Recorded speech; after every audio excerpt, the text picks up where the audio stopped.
पिछला वीडियो थोड़ा डिसकंटिन्यू हो गया था, उसके आगे मैं कंटिन्यू कर रहा हूँ। वैसे हमें पता है कि एनर्जी ना तो क्रिएट होती है ना ही डिस्ट्रॉय होती है, केवल इसको एक फॉर्म से दूसरे फॉर्म में कन्वर्ट किया जा सकता है। साउंड इलेक्ट्रिकल में होता है, इलेक्ट्रिकल साउंड में, लाइट इलेक्ट्रिकल में, इलेक्ट्रिकल लाइट में, इस प्रकार से डिफरेंट टाइप्स ऑफ एनर्जी यानी एक दूसरे फॉर्म में ऐसे कन्वर्ट होती है। ये law of conservation of energy बताता है। तो सिमिलरली ये जो सेल्स है ये भी एनी टाइप ऑफ एनर्जी को इलेक्ट्रिकल एनर्जी में कन्वर्ट करते हैं।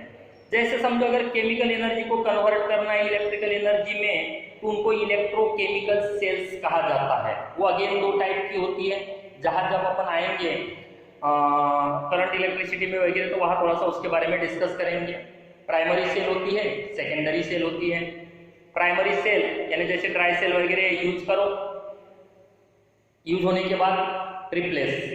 और जो आपके घर में बैटरी इन्वर्टर होता है या गाड़ी में इन्वर्टर होता है, अपना बैटरी होती है, वो सेकेंडरी सेल्स कहलाती है। तो वहाँ केमिकल एनर्जी का कन्वर्जन इलेक्ट्रिकल एनर्जी में होता है।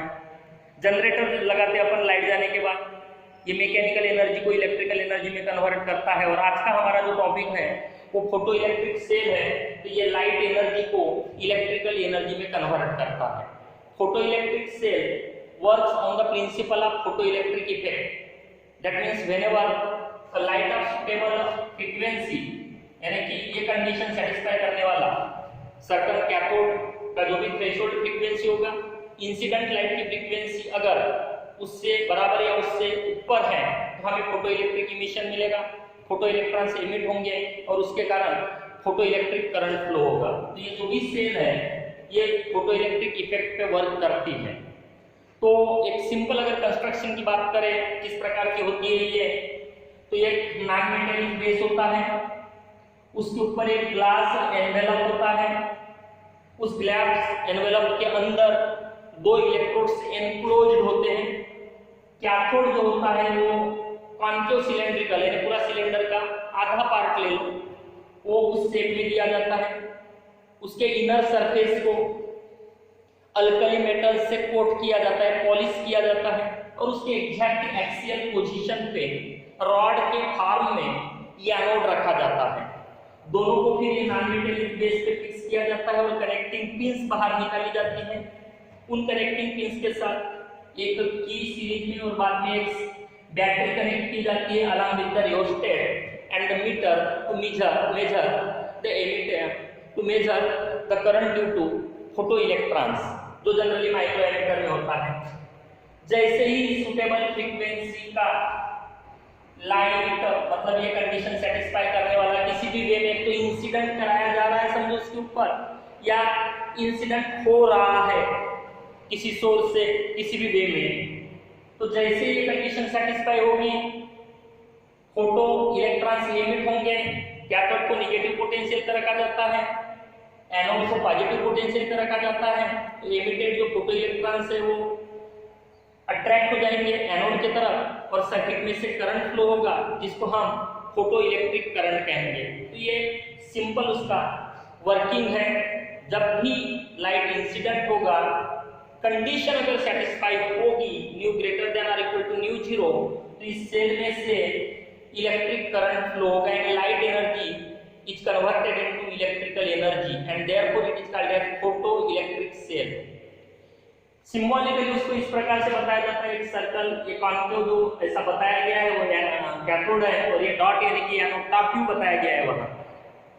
इसके कुछ प्रैक्टिकल एप्लीकेशंस है, जैसे कुछ इंपॉर्टेंट बिल्डिंग्स होती है, रिजर्व बैंक है समझो, रिजर्व बैंक ऑफ इंडिया और दूसरी कोई इंपॉर्टेंट बिल्डिंग्स, तो उनके वॉल में एक रिले सर्किट होता है, उसके साथ इनको जोड़ा जाता है। जब तक इन सेल्स में से करंट फ्लो नहीं होता किसी भी प्रकार, यानी अलार्म सिस्टम के साथ जोड़ा जाता है उसको, किसी भी प्रकार का अगर करंट फ्लो नहीं होता तो अलार्म नहीं बचता। लेकिन जैसे ही इस सेल के कारण अगर करंट फ्लो हुआ, वो सर्किटरी वैसे डिजाइन की जाती है, समझो किसी वे में अगर करंट यानी लाइट इंसिडेंट हो गया और करंट फ्लो हो गया तो अलार्म बजेगा, फायर अलार्म जिसको कहा जाता है, और पता चलेगा कि यहाँ कुछ तो भी डेंजर हुआ, तो जो फायर वाले हैं, फायर ब्रिगेड वाले, वो वहाँ पहुंच जाएंगे। तो समझो अगर आग वगैरह लग गए ऐसे बिल्डिंग्स में, तो आग की जो लपटें निकलेंगी उसके द्वारा जो लाइट है वो इंसिडेंट होगा यहाँ, उसके कारण एमिशन होगा, एमिशन होने के बाद करंट फ्लो होगा और वो सर्किट कंप्लीट हो जाएगी। डिजाइन ही वैसा रहता है उसका।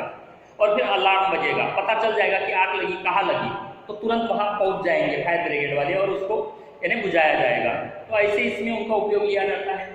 जो एक्सपोजर मीटर होता है कैमरा में, हमने देखे होंगे बहुत बार जब हमारा फोटो लिया जाता है तो कैमरामैन कभी कभी 2 बार 3 बार यानी क्लिक करता है, तो वहाँ एक एक्सपोजर मीटर होता है, मतलब हमारे बॉडी के ऊपर लाइट कितने देर तक इंसिडेंट होना चाहिए, वो टाइम का मेजरमेंट इस फोटो इलेक्ट्रिक सेल द्वारा किया जाता है। तो कैमरा में फोटो इलेक्ट्रिक सेल का यानी सर्किट होता है, जब लाइट इंसिडेंट होता है रिफ्लेक्ट होकर कैमरा में जाता है, वो फोटो इलेक्ट्रिक सेल के कैथोड पे इंसिडेंट होता है और वो फिर करंट फ्लो होता है। उस करंट के कारण पता चलता है कि ये जो ऑब्जेक्ट है वो लाइट के लिए कितने देर तक एक्सपोज्ड था, और उस पर से फिर पता चल जाता है फोटोग्राफर को कि जो एक्सपोजर टाइम था वो करेक्ट है। तो ऐसे एक्सपोजर मीटर में बोलो वहाँ फोटो सेल जोड़ी जाती है।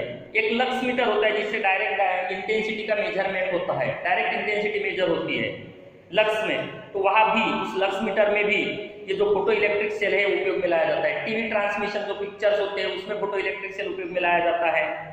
जो पिक्चर्स होते हैं उसमें जो साउंड होता है वो प्रोड्यूस करने के लिए भी इनका उपयोग लाया जाता है। और पर्टिकुलरली एक बलगर अलार्म करके होता है, चोर की घंटा। जैसे समझो मेरे ये दरवाजा है, इधर सर्किटरी डिजाइन रहेगी, जब तक के करंट फ्लो होते रहेगा यहाँ तो किसी भी प्रकार का अलार्म नहीं बजेगा, लेकिन जैसे ही करंट रुक जाएगा तो एक रिले सर्किट होता है, उससे जैसे ब्रेक होगा तो एक अलार्म बज जाता है, जिसको चोर की घंटा भी कहा जाता है। तो समझो जिस रास्ते से चोर एंटर करने वाला हो सकता है, जो पॉसिबल रास्ता हो सकता है, वहां से इनविजिबल रेडिएशंस कैथोड के ऊपर इंसिडेंट करते रहते हैं। जब तक ये इंसिडेंट होते रहते हैं, करंट फ्लो होते रहता है, सर्किट बना हुआ रहता है, लेकिन जैसे चोर गलती से अगर एंटर करता है उसको पता नहीं इनविजिबल होने के कारण ये रेडिएशन वो ऑब्स्टैकल प्रोड्यूस करता है, करंट ब्रेक हो जाता है और अलार्म बजना शुरू हो जाता है। आपने बहुत सारे पिक्चर्स में वगैरह देखे होंगे कि चोर जब चोरी करता है कभी फिर अलार्म बजता है और वो पुलिस वाले दौड़ते हैं, उनको कैसे पता चलता है? तो ये उस सर्किट में फोटो इलेक्ट्रिक सेल होता है। इसके कुछ ये एप्लीकेशंस है, तो आपको टेक्स्ट बुक में जाकर इसको बाद में पढ़ लेना है। तो आज इस टॉपिक में अपने को बस इतना ही देखना था। नेक्स्ट टॉपिक में अपन दूसरा टॉपिक देखेंगे, नेक्स्ट वीडियो में अपन दूसरा टॉपिक देखेंगे। बाय।